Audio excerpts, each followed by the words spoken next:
अस्सलाम वालेकुम। उम्मीद है आप लोग खैरियत से होंगे। तो आज हमने चैप्टर नंबर 3 स्टार्ट करना है और बाकी जो चैप्टर नंबर 1 है और चैप्टर 2 है वो हम कर चुके हैं और उसकी जो वीडियोस हैं आपको प्लेलिस्ट में मिल जाएंगी। अच्छा, यहाँ जो चैप्टर नंबर 3 है उसका नाम है वेरिएशंस। अच्छा, वेरिएशन जो चैप्टर है ये भी बहुत ईजी है, हम क्लास 6 से पढ़ते आ रहे हैं। यहाँ पर मेन जो टॉपिक्स हैं, एक इसमें है रेशो इस तरह के डबल डॉट्स को कहते हैं और एक है प्रोपोर्शन, इस तरह के 4 डॉट्स को कहते हैं। अच्छा, रेशो हम किस चीज़ के लिए इस्तेमाल करते हैं? रेशो जो है हम कंपैरिजन के लिए इस्तेमाल करते हैं। लाइक हमारे पास एक रेशो इस तरह है 7:5, तो फिर इसको हम इस फॉर्म में लिखते हैं 7/5। Got it. अच्छा, और जो हमारे पास ये प्रोपोर्शन है, तो प्रोपोर्शन को हम किस तरह प्रोपोर्शन जो है हम ये इक्वल्स के साइन के लिए यूज़ करते हैं। जैसे हमारे पास डिफरेंट 2 मरतबा हमारे पास ये आए हैं, रेशो आए हैं। एक है 7:5 तो और दूसरा है 6:8 ETC, जो भी हो, इसके बीच में ही हम इस तरह प्रोपोर्शन लिखते हैं। सही है, तो ये हमारा हो गया प्रोपोर्शन, ये हो गया हमारा रेशो। अच्छा, यहाँ पर फिर हमारे पास वेरिएशन के टू टाइप्स हैं। टू टाइप्स कौन कौन से हैं? एक है डायरेक्ट वेरिएशन और एक है इन्वर्स वेरिएशन। तो आइए चलते यहाँ से बताती हूँ आपको। Kinds of variation, there are 2 types of variation, direct variation and inverse variation. सही है, तो अब हम क्या करते हैं, डायरेक्ट वेरिएशन जो है इसमें अगर हम 2 क्वांटिटीज़ ले लें और डायरेक्ट वेरिएशन में, तो हमारे पास अगर दो क्वांटिटी ले लें और उसमें अगर एक क्वांटिटी बढ़ रही है तो दूसरी क्वांटिटी उसके साथ ऑटोमेटिकली बढ़ रही होंगी, इंक्रीज़ हो रही होंगी। और जो दूसरा है इन्वर्स वेरिएशन, उसमें अगर हम 2 क्वांटिटीज़ ले लें तो उसमें अगर हम एक क्वांटिटी को बढ़ाएं तो दूसरी क्वांटिटी उसमें ऑटोमेटिकली जो है वो डाउन होती जाएगी। एक इंक्रीज़ होगी तो दूसरी डिक्रीज़ होगी। सही है, ऐसा होगा। यहाँ देखिए एग्जांपल में क्या कहा है कि if we borrow books from the school library and in the late returning the books, अगर हम उसे फिर रिटर्न करते हैं, उस बुक को लेट रिटर्न करें, we will be fined R is 15 rupees. अगर हम उसे लेट रिटर्न करेंगे तो हमें जो है 15 रुपीज़ फ़ाइन देना पड़ेगा per day for each book. सही है, ये यहाँ से मिटा हुआ है जो भी है। तो the table below shows the fine of over due book. तो हमारे पास जो है क्या है, now days, number of days और फ़ाइन। तो नंबर ऑफ़ डेज़ को एक्स और जो फ़ाइन है उसको वाई के वो लिया है, जिस तरह हम बाकी चैप्टर्स में करते थे ना, सपोज़ किया है। तो यहाँ देखिए नंबर ऑफ़ डेज़ 1 2 3 4 5, तो जिस तरह ये नंबर ऑफ़ डेज़ बढ़ रहे हैं उसी तरह देखिए फ़ाइन भी बढ़ रहा है। तो ये हमारे पास क्या है, डायरेक्ट वेरिएशन है।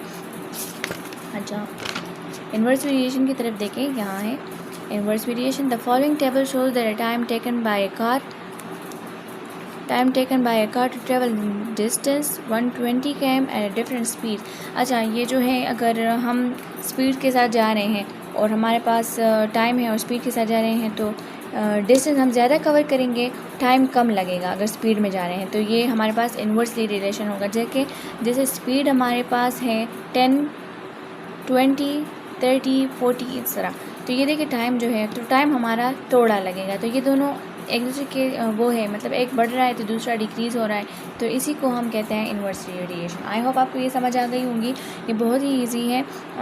इसके बाद हम एक्सरसाइज की तरफ बढ़ते हैं तो आपको मज़ीद क्वेश्चंस की वगैरह समझ आ जाएंगे। सही है, अच्छा जी। सो अब हम एक्सरसाइज की तरफ बढ़ते हैं। Exercise 3.1 chapter number 3। सो हमारे पास जो है क्वेश्चन नंबर फर्स्ट क्या है कि which is the greater ratio 5:7 और 151:208। सही है, इन दोनों में हमें फाइंड करना है कि सबसे बड़ा रेशो कौन सा है। तो इसका तरीका है कि सबसे पहले हमने इनको फ्रैक्शन में कन्वर्ट करना है, फिर फ्रैक्शन फॉर्म में हम डिवीज़न करते हैं ना, तो फ्रैक्शन फॉर्म में कन्वर्ट करने के बाद डिवाइड करेंगे, उनके आंसर को कंपेयर करेंगे, जो बड़ा होगा सो वो हमारा ग्रेटर रेशो होगा। तो चलिए करते हैं। 5:7 है और 151:208 है। सही है, अच्छा, तो ये देखें हमारे पास इक्वल टू 5/7 है और ये हमारे पास, अगर हम इसे डिवाइड करें कैलकुलेटर से कर लें, अगर हम इसे डिवाइड कर लें तो हमारे पास क्या आता है, 0.7142 समथिंग आता है। अच्छा, अब हमारे पास जो है वो क्या है, वो 208 है। अगर इसे हम कर लें 208 नहीं है, 151 रेशो 208 है ना। तो अगर हम इक्वल्स लगाएंगे पहले, तो ये हमारे पास हो जाएगा 151/208। सही है, अच्छा, इनको करने से हमारे पास क्या आंसर आता है, इसको डिवाइड करने से हमारे पास 0.7 25 समथिंग आता है। अच्छा अब कंपेयर करें,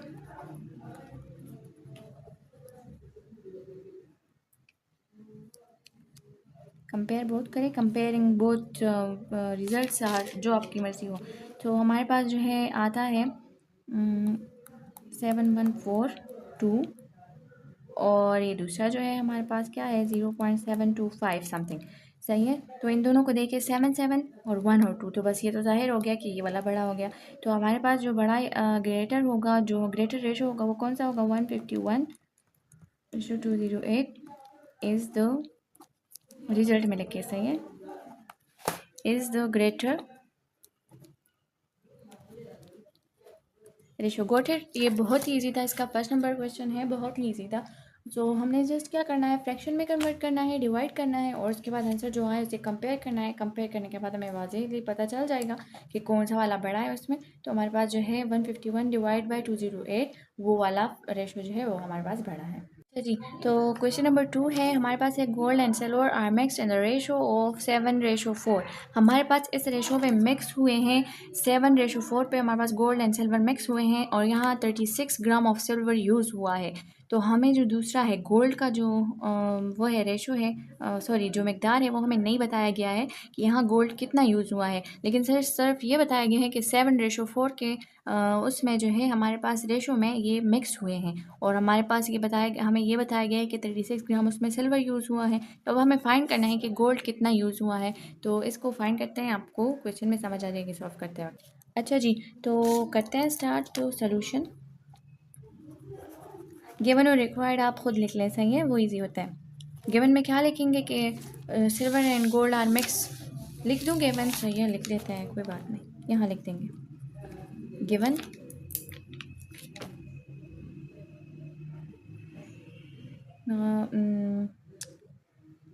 gold and silver are mixed in ratio equals to 7:4 और silver used is equal to 36 ग्राम और रिक्वायर्ड क्या है, रिक्वायर्ड हमारे पास है फाइंड गोल्ड। सही है, ये लिख दें या ये लिखें, how much gold is used. सही है जी, तो ये आप लिख लें। अच्छा अब हम क्या करेंगे, यहाँ पर हमने सोल्यूशन के बाद रेशो लिखना है कि कौन सा रेशो हमें गिवन है, ये रेशो गिवन है। सही है, सो जो सेकंड रेशो होगा, ये फर्स्ट रेशो हमारे पास गिवन है, हम इसमें प्रोपोर्शन का भी यूज़ करेंगे। So first ratio is equal to 7:4 और जो सेकंड रेशो है वो हम खुद ही बना लेंगे इस तरह, 36:x, नहीं सब्र करें, ऐसे लिख दे कि x/36। सही है, x/36 होगा हमारे पास। सो ओके, तो ये हमने कर दिया। अब इन दोनों को हमने एक साथ लिखना है। एक साथ कैसे लिखेंगे, 7:4 प्रोपोर्शन x/36। सही है, ऐसे लिखेंगे। तो अब हमने क्या करना है, आपको मीन्स और एक्सट्रीम का पता होगा, ये होते हैं हमारे मीन्स और ये होते हैं हमारे एक्सट्रीम्स। तो हमने मीन्स को मल्टीप्लाई करना होता है और एक्सट्रीम्स को मल्टीप्लाई कर, सो हम इनको मल्टीप्लाई कर लेंगे तो हमारे पास क्या होता है, equals to, this implies that 4x हो जाएगा और इज इक्वल टू 4 मल्टीप्लाई 36 हो जाएगा। सो हम 4 मल्टीप्लाई 36 करते हैं,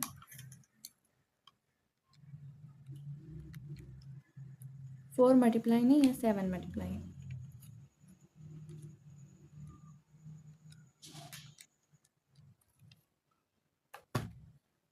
तो ऐसे हमारे पास आता है 4x इज इक्वल टू 252, ये आया। अच्छा अब आगे हमने इसमें क्या करना है, ये जो है हमने बोथ साइड डिवाइड बाई 4 करना होता है। फिर क्या करना होता है, डिवाइड बोथ साइड बाई 4 करना होता है।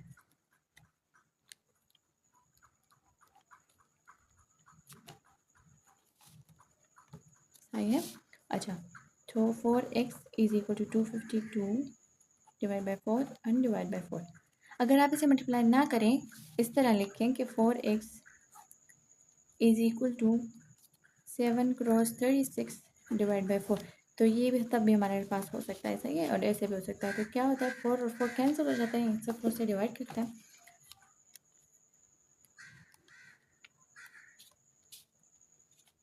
तो हमारे पास क्या आता है यहाँ से, 4 1 is 4 और 4 63 था। सो x इज इक्वल टू 63। देखिए हमारे पास आंसर आ गया। और यहाँ देखिए हम करेंगे 4 1 is 4 और 4 9 से 36 आता है, तो 7 9 और हमारे पास क्या आता है 63। तो यहाँ पर भी हो सकता है ऐसे, सही है। आपकी मर्ज़ी है, ऐसे करें या ऐसे करें, दोनों में आंसर एक ही जैसे आता है। सो गोल्ड रिजल्ट जो हमारा आएगा, gold in grams is equal to 63 gram, which is used. Got it. I hope आपको समझ आ गई होगी। ये क्वेश्चंस बहुत ईजी हैं, हमने 6th और 7th 8th में पढ़े हैं, और 9th में भी साथ में थोड़े बहुत पढ़े होंगे आई थिंक। सो ये ईजी है, सही है। जी, जो हमारा क्वेश्चन नंबर 3 है, तो वो क्या है, हमें जो है क्वेश्चन में गिवन है कि 3 पार्टनर्स हैं और वो ऐसी रेशो में जो है पार्टनरशिप कर चुके हैं, और हमारे पास एनुअल जो प्रॉफिट आया है वो है 40,000 जो हमारा है वो एनुअल प्रॉफिट आया है। और हमें कह रहे हैं कि जो पार्टनर्स हैं इनके दरमियान जो एनुअल प्रॉफिट है इसे डिवाइड करना है। रिक्वायर्ड में हमें इन प्रॉफिट को इन तीनों पार्टनर्स के दरमियान इसी रेशो के अकॉर्डिंग डिवाइड करना है, सही है। तो ये भी बहुत ईजी है। चलें बढ़ते हैं सोल्यूशन की तरफ, आपको खुद ही समझ आ जाएगी पे। अच्छा, सबसे पहले हमने क्या करना होता है इसमें, सबसे पहले जो ये हमारे पास तीनों रेशोज़ होते हैं इनको प्लस करते हैं। तो हमारे पास इन दो को इनका जो सवाल यहाँ करते हैं, सम ऑफ रेशोज़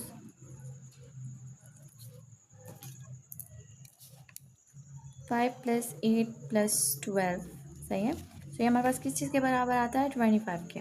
तो इसी पर हमने डिवाइड करना है फिर एक एक पार्टनर का वो, और हमारे पास एनुअल प्रॉफिट में उनका कितना हिस्सा बनता है वो आएगा। तो करते हैं first partner profit.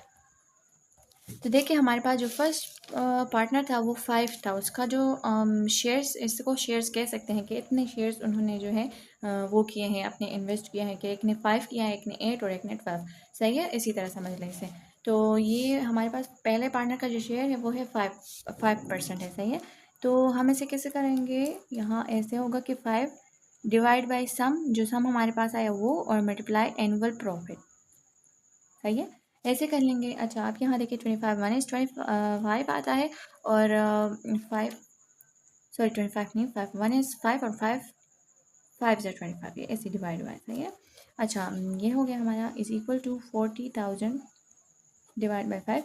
So 5 1 is 5, 5 8 जा 40, और 1 2 3 सो 3 इक्वल्स टू 8,000। चलो,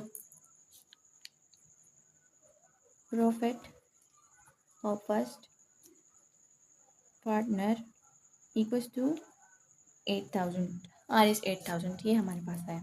अच्छा, सेकंड जो पार्टनर का प्रॉफिट है वो कैसे करेंगे, second partner profit equals to, हमारे पास उसका जो शेयर था वो है 8, सो हम करेंगे 8 डिवाइड बाई 25 क्रॉस 40,000, सही है। ऐसे करेंगे। अच्छा, ये जो है हमारा मल्टीप्लाई हो जाएगा, मल्टीप्लाई करने से हमारे पास क्या आता है, कैलकुलेटर से करते हैं, सही।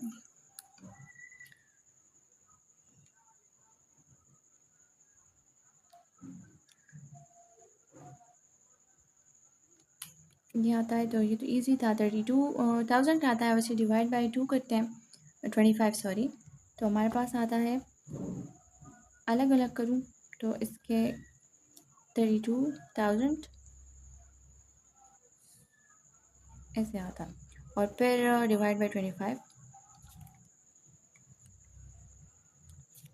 तो हमारे पास क्या आता है इससे,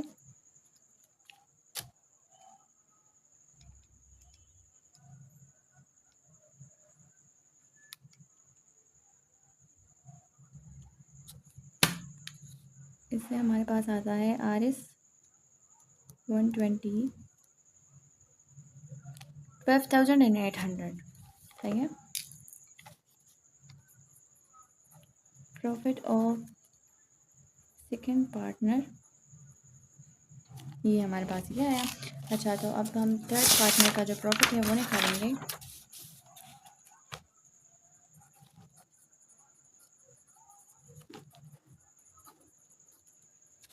उसका शेयर था 12%, सही है। तो 12 डिवाइड बाई 25 क्रॉस 40,000।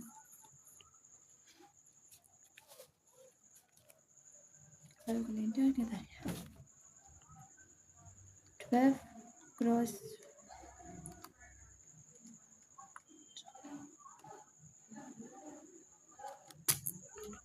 आता है हमारे पास 48,000। 1000 में नहीं है,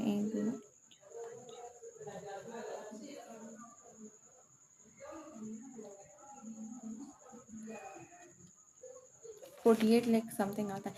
डिवाइड बाई 25 तो 19,000, सॉरी 1 लाख, इस तरह था 1,92,000।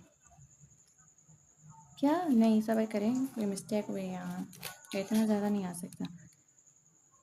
12 multiply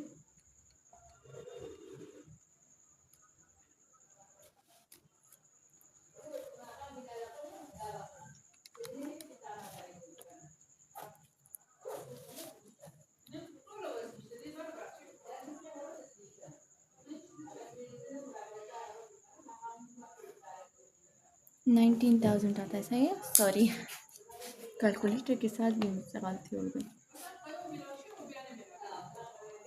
third partner profit is equal to RS 19,000, सही है जी। हमारे पास आया, रिजल्ट में क्या लिखेंगे?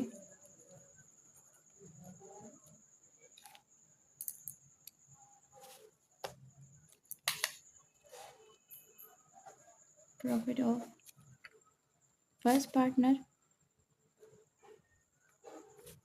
प्रॉफिट ऑफ सेकंड और पार्टनर। तो फर्स्ट पार्टनर का जो प्रॉफिट आया था 8,000 था, RS 8,000। सेकंड जो उसका प्रॉफिट आया था वो हमारे पास था 12,800, RS 12,800। और जो लास्ट वन आया वो है RS 19,200। Got it? I hope आपको समझ आ गई होगी। थोड़ी सी गलती हो गई, उसके लिए सॉरी। और बाकी ये बहुत ईजी है।